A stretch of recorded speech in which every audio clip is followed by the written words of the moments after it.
News about Iran hits hard. Headlines scream, "Do not travel."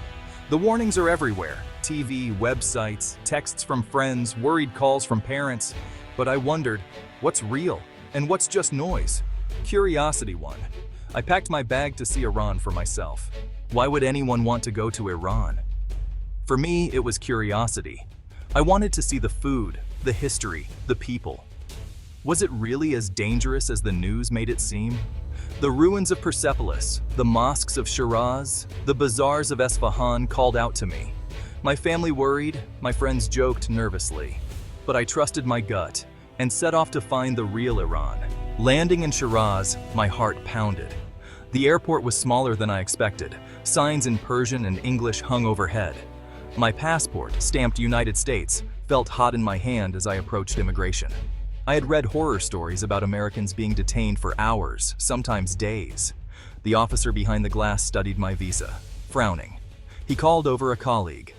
Minutes dragged by. I tried to look calm, even as my palms sweated. Finally, a short, bearded man appeared and introduced himself in English. He was my local guide, Reza, sent by the tour company to help with the process. He smiled. "Do not worry. Welcome to Iran." His words broke the tension like a pin to a balloon. Soon, my passport was stamped, and I was led into the cool, early morning air. Outside, life in Shiraz was waking up. Taxis honking, men selling bread, women in colorful headscarves hurrying to work. Reza handed me a bottle of water. "Iran is not what you see on TV," he said. "You will see for yourself." I was tired, nervous, and excited all at once. The adventure had truly begun. Our first stop was the Nasir al-Mulk Mosque, famous for its morning light. Locals call it the Pink Mosque. The name fits. As the sun rises, colored glass windows paint the floor with patches of red, blue, and gold. It feels like standing inside a kaleidoscope.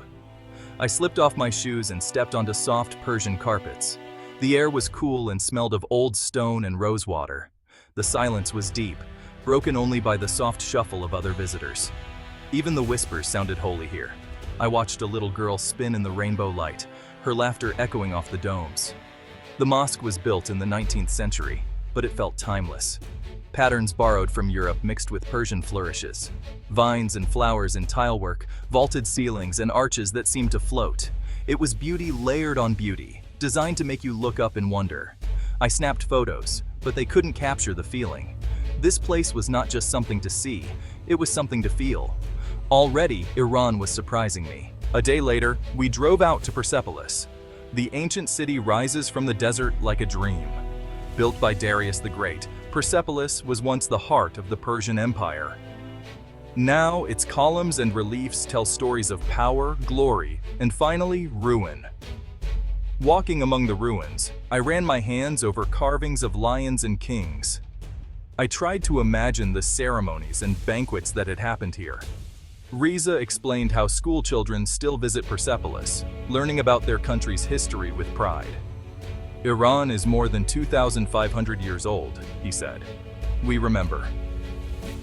I sat on a broken stone, watching a group of Iranian teenagers take selfies. An older man approached, eager to practice his English. "Where are you from?" he asked. When I said America, his smile grew wider. "Welcome. We are friends, not enemies." We talked about Cyrus the Great, democracy, and the shared dreams of ordinary people. In Persepolis, the past felt close. The stories here were bigger than borders or politics. They belonged to everyone who cared about where we come from and who we are. In Shiraz and at Persepolis, everywhere I went, people wanted to talk. Most had questions about America. "Is it true everyone there hates us?" one young woman asked. I shook my head. Most of us don't know much about Iran, except what's on the news. The conversations often started over tea. In Iran, tea is more than a drink. It's a welcome. I learned to accept every cup, even if I was already buzzing with caffeine. Pour, sip, and talk. That was the rhythm. Each person I met seemed eager to show a different side of their country. I learned that many Iranians are proud of their culture and history. They love poetry, music, and good food. They told me about their favorite places, from mountain villages to seaside towns. Sometimes they gently complained about rules or politics, but always with hope for change. The stereotype of angry crowds and closed minds fell away quickly. Instead, I met students, shopkeepers, artists, and parents. All wanted the same things we do: peace, respect, and a chance for a better life. Next, we left the city behind. Reza arranged for me to visit Qashqai nomads in the Fars countryside. The drive was long, winding through brown hills and wildflower fields. We arrived at a cluster of black tents set up near a shallow stream. The air was sharp and clean. The Qashqai are famous for their weaving and hard lives. They herd sheep and goats, moving with the seasons. Their tents are made of goat hair, dark and warm. The families welcomed us with smiles and cups of strong tea. Children peeked around corners, giggling at the foreign guest. Life here is simple, but not easy. Water is carried from the stream. Cooking is done over open fires. Cell phones and satellite dishes peek out from the tents. Modern life mixing with old ways. The elders told stories in Farsi, with Reza translating. "Our traditions are fading," one woman said. "The young want city life." Still, there was a deep pride here. The Qashqai know who they are. They fight to keep their culture alive, even as the world changes around them. Staying with the Qashqai, I joined in the daily work.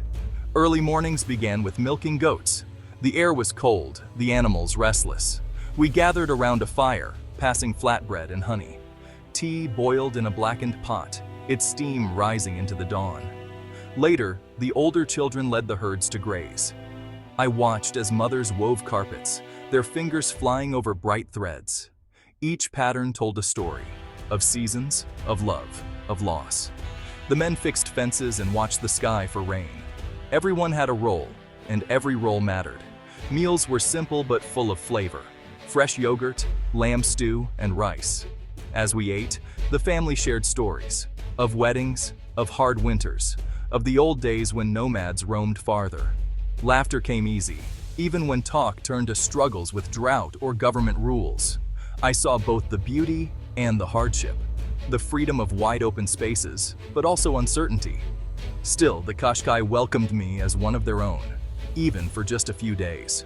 After saying goodbye to the nomads, I traveled to Isfahan. The city is a jewel: blue-tiled mosques, graceful bridges, and tree-lined boulevards. But it was the people who drew me in. In the bazaar, young women wore colorful headscarves and sneakers. Couples held hands, stealing moments of freedom. I spent hours talking with university students in cafes. They spoke openly about dreams and frustrations. "We want more choices," one young woman said. "More freedom, more equality." Social media was buzzing with debates about women's rights, dress codes, and the future. Many young people pushed quiet boundaries, hoping for change. Older Iranians remembered a different time, before the revolution, before sanctions. They shared stories of music, dance, and travel. Some were hopeful, others tired. But the sense of pride and resilience ran deep. Walking the streets, I saw a society in transition. Traditions held strong, but new ideas were everywhere. Iran, I realized, was not frozen in time. It was alive, restless, and changing from within. Heartbeats, leaving Iran changed. My last days in Iran were a blur of faces, colors, and hugs. I thought back to the headlines that had nearly kept me home. The real Iran was nothing like the news. Instead of hostility, I found warmth. Instead of danger, I found kindness. I left with more questions than answers. How could a place so rich in history, so full of heart, be so misunderstood? The truth, I realized, is complicated. But it's always better to see with your own eyes than to believe someone else's story. Iran is not perfect. It has struggles, just like everywhere else. But behind the headlines are real people, generous, proud, and hopeful. I came for the history, but I stayed for the humanity. And I left changed, grateful, and already planning to return.